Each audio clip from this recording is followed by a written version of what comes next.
ನೀವು ಕೆಲವೊಬ್ಬರಿಗೋಸ್ಕರ ನಿಮ್ ಗೌರವ ಕಳ್ಕೊಂಡ್ಬಿಡಿ. ನೀವು ಒಂದು ವಿದ್ಯಾಸಂಸ್ಥೆ ನಡೆಸ್ತೀರಿ ಅಣ್ಣ. ಈಗ ಒಂದು ನಿಮಿಷ ಅಣ್ಣ, ನೀವೊಂದು ವಿದ್ಯಾಸಂಸ್ಥೆ ನಡೆಸ್ತೀರಿ, ರೇಣುಕಾ ಪ್ರಸಾದ್ ಸರ್ ನಡೆಸ್ತಾರೆ, ಪುಟ್ಟಸ್ವಾಮಿ ಅವ್ರು ನಡೆಸ್ತಾರೆ. ನಮ್ಮಲ್ಲಿ 10 ಜನ ಡೈರೆಕ್ಟರ್ ವಿದ್ಯಾಸಂಸ್ಥೆ ನಡೆಸ್ತಾರೆ. ನಿಮ್ ಸ್ಕೂಲ್ ಕಾಲೇಜ್ಗೆ ಯಾಕೆ ಈ ತರದ್ದು ಟೀಚರ್ಗಳನ್ನ ಸೇರಿಸ್ಕೊಡಲ್ಲ? ನಿಮ್ ಕಾಲೇಜ್ಗೆ ಕ್ವಾಲಿಟಿ ಅವ್ರು ಬೇಕು. ಒಕ್ಕಲಿಗರ ಸಂಘಕ್ಕೆ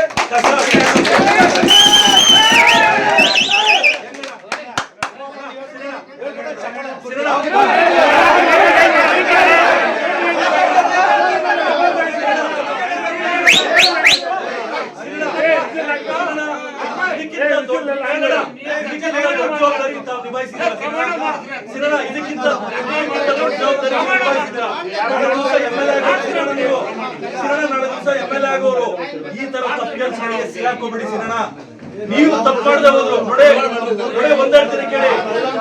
ನೋಡಿ ಸಿರಣ, ಆ ಓಡಿ ಅದು ಎಷ್ಟು ಅಪರಾಧ, ಆ ಓಡಿ ನೋಡೋದು ಅಷ್ಟೇ ಅಪರಾಧ. ತಲೆಯಲ್ಲಿ ಇಟ್ಕೊಳ್ಳಿ. ನೀವು ತಪ್ಪು ಮಾಡೋರ ಜೊತೆ ಇದ್ರೆ ನೀವು ತಪ್ಪಿತಸ್ತ್ರೆ. ಕಾನೂನು ಪ್ರಕಾರ 42 ಜನ ಅಂತ 18 ಜನ ಆಯ್ತಣ್ಣ, 35 ಜನ